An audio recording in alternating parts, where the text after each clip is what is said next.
Bonjour et bienvenue dans cette vidéo. Alors, où commence l'infidélité?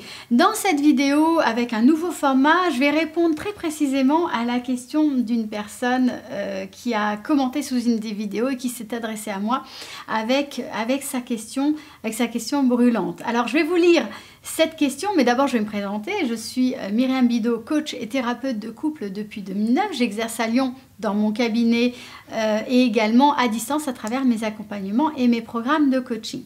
Alors voilà ce que partage Michel. Alors Michel me dit: chère Myriam, je suis mariée depuis 12 ans, j'ai 3 enfants et même si cette année a été dure, je suis heureux en couple. Cependant, depuis quelque temps, je remarque que je suis attirée par une personne que je vois régulièrement pour mon travail. J'ai aussi l'impression qu'il est attiré par moi. Je ressens un petit frisson en moi. À chaque fois que je le vois, je suis nerveux et on échange des sourires. Rien ne s'est passé, mais je me sens terriblement coupable car je n'ai pas raconté cela à ma femme. Je ne sais pas si cette simple reconnaissance du désir constitue une infidélité. Je refuse d'être infidèle, de lui être infidèle à ma femme, mais je suis tiraillée et j'ai très peur de lui faire mal sans le vouloir. Je vous remercie par avance pour votre réponse, chère Myriam, et c'est signé Michel. Alors, voilà la thématique qui va être abordée dans cette vidéo. Avant de démarrer, avant de vous partager les éléments de réponse que j'ai envoyés à Michel, je vous invite à mettre un pouce bleu sous la vidéo pour m'indiquer si cette thématique, si ce sujet vous parle, si ce sujet vous intéresse et également si le format de la vidéo vous intéresse. Et puis également à vous abonner à ma chaîne pour pouvoir recevoir directement dans votre boîte mail chacune de mes vidéos. J'en publie 2 par semaine. Alors voilà ce que j'ai répondu à Michel. Cher Michel, la question de l'infidélité et surtout d'où elle commence est véritablement assez sensible, assez difficile pour pouvoir y répondre avec précision. En effet, ça va dépendre du contrat de fidélité que vous avez passé avec votre femme. En réalité, on a tous dans nos couples des contrats de fidélité, mais ces contrats en général sont implicites. Ils ne sont pas explicites, ils ne sont pas clairement édictés. Alors, ce que je lui réponds, je vois que vous avez les meilleures intentions, mais que vous êtes perdu puisque vous éprouvez un certain désir pour votre collègue.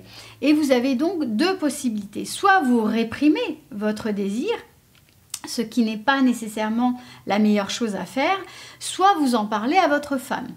Alors, ce que j'ai envie d'ajouter pour Michel, c'est qu'on vit aujourd'hui dans un système de mononormativité et que ce système, c'est ce qu'on considère comme étant normal, comme étant la norme. Et que quand on est en dehors de ces clous-là, eh bien, c'est comme si on avait des tares, des aberrations, comme si c'était complètement inacceptable. Or, je vous invite vraiment à vous questionner autour de vos systèmes de croyances et autour de ces points de repère dans lesquels on vit. Parce que éprouver du désir pour quelqu'un d'autre, ce n'est pas nécessairement quelque chose d'aussi terrible que ça, mais ça peut être interprété, ça peut être perçu comme la pire des choses à vivre. Comme en fait une preuve que l'on n'aime plus l'autre, ou bien comme une preuve que l'on s'ennuie dans son couple ou dans sa relation. Et ce que j'ai envie d'ajouter, c'est que d'après les théories polyamoureuses, ce qu'on comprend, ce que l'on apprend dans ces théories, et ça a été très fortement documenté, il y a beaucoup d'écrits à ce sujet, on apprend en fait qu'il n'en est rien, qu'on peut tout à fait aimer plusieurs personnes à la fois, qu'on peut être attiré par d'autres personnes, des personnes du même sexe, des personnes de sexe opposé, et qu'on peut également avoir une relation, et différents types de relations avec ces personnes-là, sans nécessairement avoir à blesser notre partenaire. Tout ça, ça dépend d'une condition. Ça dépend en fait d'une condition qui est liée au consentement. C'est-à-dire que l'ensemble des participants doivent avoir un consentement par rapport à un arrangement qui aura été trouvé d'un commun accord. L'infidélité commence donc à partir du moment où vous rompez la confiance et le contrat établi avec votre partenaire. Mais cela est une chose qui dépend entièrement de vous et de votre relation. Il va falloir bien sûr amener les choses avec douceur, amener les choses, on va dire, très progressivement et pouvoir vous questionner autour du couple, autour de la relation, autour de l'amour, autour du désir, autour des attirances, pouvoir véritablement créer un espace de discussion, d'échange dans votre relation autour de ces thématiques et les explorer ensemble.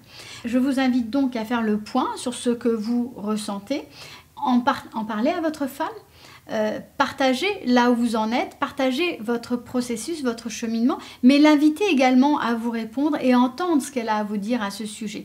Parce que ce qui va se passer, c'est que très probablement, vous allez avoir des points de vue, des vécus, des éléments qui vont être différents et il va falloir y mettre beaucoup de bienveillance, mais également beaucoup de non-jugement, c'est-à-dire que l'un et l'autre, il va falloir être en capacité de suspendre votre jugement, de limiter l'impact de vos croyances et d'ouvrir un espace vraiment de discussion, de frottement autour de ces thématiques-là dans votre relation.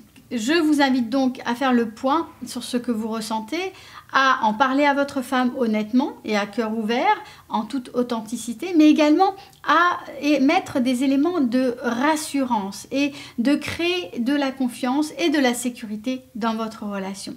Ce sera ainsi le moment de fixer des règles qui seront claires autour de votre relation et de nommer exactement où se situe le point de bascule entre fidélité et infidélité.